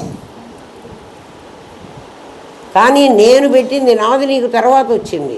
నీకు నేను ఆ పేరు పెట్టా. కానీ నేను అన్నవాడు ఆ పేరుతో సంబంధం లేకుండా నాది అన్నవాడే ఆ పేరు గలవాడుగా నువ్వు చలామణి అవుతున్నావు. నువ్వు ఏం చేసావంటే నీ అభిధానం వేరు, నీ అభిధేయం వేరు. నీకు అది తెలీదు. నువ్వేం చేస్తున్నావు? ఇద్దరిని కలిసి ఒకటే చేస్తున్నావు. అవునా కదా? ఇప్పుడు చూడండి, నేను కెమెరా కొనుక్కున్నాను అన్నాను. అభిధేయం లేదు నా దగ్గర, కేవలం పేరే ఉంది. ఆవిడ దగ్గర ఉందేమో అని మీరు అనుకుంటారు, కానీ నా దగ్గర లేదు. మీకు అర్థం కాలే. మీకు ఎట్లా చెప్తే అర్థమవుతుందో. ఒక వస్తువు ఒక పేరరా, ఆ పేరు గలవాడిని నేను కెమెరా కొనుక్కున్నాను అని చెప్పాను. కెమెరా ఇక్కడ లేదు, మీకు ఊరికే మాట చెప్పాను. మీరేమనుకుంటారు? నా దగ్గర కెమెరా ఉందేమో అనుకుంటారు. నిజంగా నా దగ్గర లేదు. కెమెరా పేరు నిజమే, ఆ నా దగ్గర లేని కెమెరాకి ఈ పేరు పెట్టాను నేను. ఆ కెమెరా మీద నాకు అధికారం లేదు, అంటే నా దగ్గర ఉంటే కదా నాకు అధికారం. మీకు అర్థమైందా? నేను ఎవరికైతే పేరు పెడుతున్నానో ఆ పేరు గల నాది, నాది నేను కాదు. నేను నాకు అసలు తెలియదు, నాదినే నేను నేనుగా అనుకుంటున్నాను. కాస్త ఆలోచించి నిర్ణయించుకుంటారా. మీ దగ్గర ఒక నాది ఒక నేను ఉన్నారా? నేను అన్నవాడికి నేను పేరు పెడుతున్నారా అసలు? కానీ నువ్వు నాదికి నేను పేరు పెట్టా. నాది అనే పదార్థమే లేదు, లేదున్నా. అది ఇప్పుడు అర్థమైందా? లేదురా. దీనికి మన పెద్దవాళ్ళు ఎట్లా చెప్తారంటే, మన మామూలు కలోకియల్ భాషలో పుట్టని బిడ్డలకి పేర్లు పెట్టారంటారు. అది బిడ్డ పుట్టలే. ఇప్పుడు కూడా పేరు ఎప్పుడు సెలెక్ట్ చేస్తారా మీరు చెప్పండి? పిల్లవాడు పుట్టిన తర్వాత, ఆ పురుడు కాస్త అయిపోయిన తర్వాత ఎప్పుడో ఒక మంచి రోజు చూసి నామకరణం చేస్తారు. అంటే వాడు పుట్టిన తర్వాత చేస్తారు. వాడు పుట్టక ముందే అంటే పుట్టిన తర్వాత అంటే అర్థం ఏమిటి? వాడి నాది తయారైతే నాదికి నువ్వు పేరు పెడుతున్నాను అనుకుంటున్నావు, నేనుకు పేరు పెడుతున్నావు నువ్వు. నేను లేకపోతే నాది బతికుండి ప్రయోజనం లేదు, నేను లేకపోతే నాది ఉండదు. కానీ నువ్వేం చేస్తున్నావు? నేను నాది కలిసి ఒక నాదే అంటున్నావు. ఏమ్మా, అది నాకు ఎలా తెలుస్తుంది అంటే, ప్రమాణము ప్రమాత ప్రమేయం, వాచకము వాచ్యము అంటారు దాన్ని, అభిధానము అభిధేయము అంటారు. మీకు అంత పెద్ద పెద్ద పదాలు అక్కర్లే, ఎందుకంటే నేను చెప్పినా కూడా మీకు గుర్తుండవు. చదువుకున్న వాడికే అది తెలుస్తాయిరా. మీకు నాది నేను అంటేనే అర్థమైపోతుంది. ఇది ఎలా తెలుస్తుంది? ఎవడికి ఈ పేరు పెట్టారు అని నాకెట్లా తెలుస్తుంది అంటే, నీకు చెప్తా వినమంటున్నాడు. ప్రమాణము ప్రమాత ప్రమేయము అనేటువంటివి మూడు నీకు పరిచయం ఉన్నాయి ఇంతకుముందు. ఆ మాటలు అంటే నీ దగ్గర ప్రమాణం ఉంది. ప్రమాణం ఉంది కదా. ప్రమాణం ఏమిటి? నీ మనస్సు. అంటే ఎక్కడుందండి నా ప్రమాణం? చెప్పా కదా, అక్కడి నుంచి ఒక ఎద్దుల బండి వస్తోంది, ఒక లారీ వస్తోంది, నా కారు ఎదురుగా వెళుతోంది కదా. నా కారును నేను ఎలా పంపించాలి? ఆ రెండిటికి తగులుకోకుండా 2 లైన్స్ ఉంటే ఈ లైన్లో పోతూ మనం ఇటు తిరిగి మళ్ళీ ఈ వెనక ట్రైన్ కాదు, వెనక బస్సో ట్రక్కో వస్తూ ఉంటుంది. దాని వేగాన్ని నేను గుర్తించాలి, నా ముందున్న వెహికల్ వేగాన్ని నేను గుర్తించాలి, ఈ మధ్యలో నా కారు వేగాన్ని నేను గుర్తించాలి. తర్వాత ఎంత స్పీడ్గా నేను అవతలికి దాటి, ఇక్కడ వెళ్ళేప్పుడు కొంచెం మెల్లగా వెళ్తాడు, తర్వాత స్పీడ్గా వెళ్ళాలి. ఈ వెనకదొచ్చి నన్ను కొట్టకుండా నేను వెళ్ళిపోవాలి.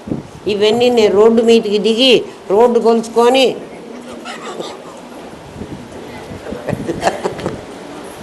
నా ప్రమాణం ఆపరేట్ అవుతుంది. అందుకని నీ దగ్గర ప్రమాణం ఉందని చెప్తున్నా. నీ ప్రమాణం నీ శరీరంలో, నీ ఎవరికైతే నేను అది పేరు పెట్టుకున్నానని నువ్వు అనుకుంటున్నావో ఆ పేరు గల వాడి దగ్గర ఉంది. భరత్ గారి దగ్గర ఉంది. ఏంట్రా మీకు అర్థమవుతుందా? కారు ఎవడు నడుపుతున్నాడురా అంటే ఎవడంటావురా? నేను కాదు నడుపుతున్నది, నాది. అందుకే చాలా జాగ్రత్తగా వినమంటున్నా. కారు నడుపుతున్నవాడు, డ్రైవింగ్ సీట్లో కూర్చున్నవాడు నాది కాడు, నేను కాడు కూర్చోలే. నాది జడం కాబట్టి నేను వెనక నుంచి ఆపరేట్ చేయాలి కదా. నేను గైడ్ చేస్తాను, నాది నడుపుతుంది. నేను గనక ఆప్సెట్ అయితే నాది యాక్సిడెంట్ చేస్తుంది, అంతే కదా. నేను లేకుండా ఎక్కడికి పోతావంటే, నిద్రపోతే నేను లేను, నాది నిద్రపోతే నేను లేను. కదా.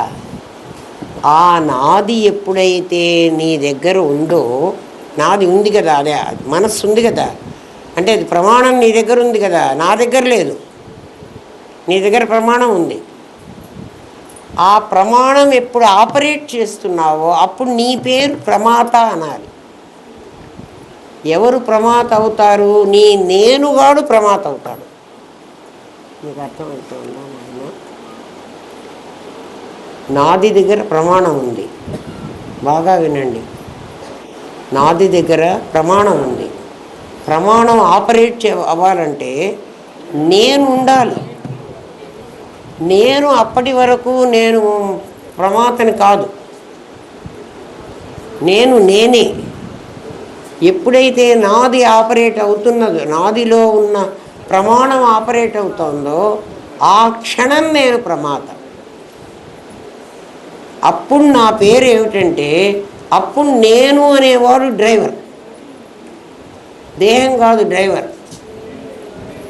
చాలా సునిశ్చితంగా అర్థం చేసుకోవాలి. ఈ చాప్టర్ చెప్పాలంటే మరి ఇంకో క్లాసులో చెప్పడం బెటరేమో, ఎందుకంటే 39 అయింది, 7:39. నేను మొదలు పెడితే మరి ఇది మీకు అర్థం చేయించాలి కదా. ముందు అభిధానం, అభిధేయం, వాచ్యం, వాచకం ఇవి అర్థమైతే కానీ మీరు ఎప్పుడెప్పుడు నేనుగా మారుతున్నారు, ఎప్పుడెప్పుడు నాదిగా ఉంటున్నారో తెలియాలి. నెక్స్ట్ క్లాస్లో చెప్తాను. ఇప్పుడు చెప్పినా ఆల్రెడీ మీకు పుణ్యం పాపం స్నానాలు చేయటం దాంట్లో మునిగి ఉన్నారు. మళ్ళీ ఇది చెప్తే ఇది అది మళ్ళీ అవుతుంది. ఇది పెద్ద ఓషన్ లాంటిదిరా, ఈ సబ్జెక్టే అలాంటిది కదా. పూర్ణమదః పూర్ణమిదం పూర్ణాత్ పూర్ణముదచ్యతే. అటువంటి దాంట్లో ఏ ముక్క తీసుకున్నా దానికి ఇంత ఉంటుంది చెప్పడానికి. ఎందుకంటే మనం మొదటి నుంచి చదువుకోలేదు కాబట్టి మనకు అన్నీ కొత్తగా ఉంటాయి. అవన్నీ మనకు తెలిసినవి అనుకో, నల్లేరు మీద బండి లాగా వెళ్ళిపోవచ్చు ఏమ్మా. అందులో లిమిటెడ్ టైము 1.5 అవర్లో చెప్పమంటే చెప్పమంటారా? అక్కడికి నా చేతనేనంత చెప్తూనే ఉన్నా. ఓం తత్సత్. స్వస్తి ప్రజాభ్య పరిపాలయంతాన్యాయేన మార్గేణ మహిన్మహీష. ఓ బ్రాహ్మణేభ్య శుభమస్తు నిత్యం. లోకా సమస్తా సుఖినో భవంతు. ఓం పూర్ణమదః పూర్ణమిదం పూర్ణాత్ పూర్ణముదచ్యతే పూర్ణస్య పూర్ణమాదాయ పూర్ణమేవావశిష్యతే. ఓం శాంతి శాంతి శాంతి. ఓం నమో బ్రహ్మాదిభ్యో బ్రహ్మ విద్యా సాంప్రదాయ కర్తృభ్యో వంశ-ఋషిభ్యో గురుభ్యో నమో మహద్భ్యః. సర్వోపద్రవరహిత ప్రజ్ఞానఘనః ప్రత్యగర్ధో బ్రహ్మైవాహమస్మి బ్రహ్మైవాహమస్మి బ్రహ్మైవాహమస్మి.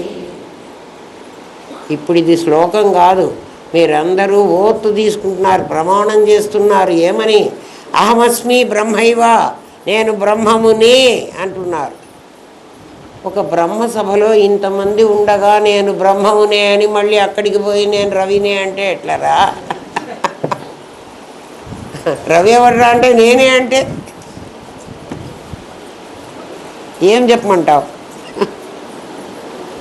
అహం బ్రహ్మాస్మి అని నేర్చుకోండిరా, మెల్లగా అలవాటు చేసుకోండిరా. అప్పుడు అభిధానం అభిధేయం అర్థమైపోతుంది.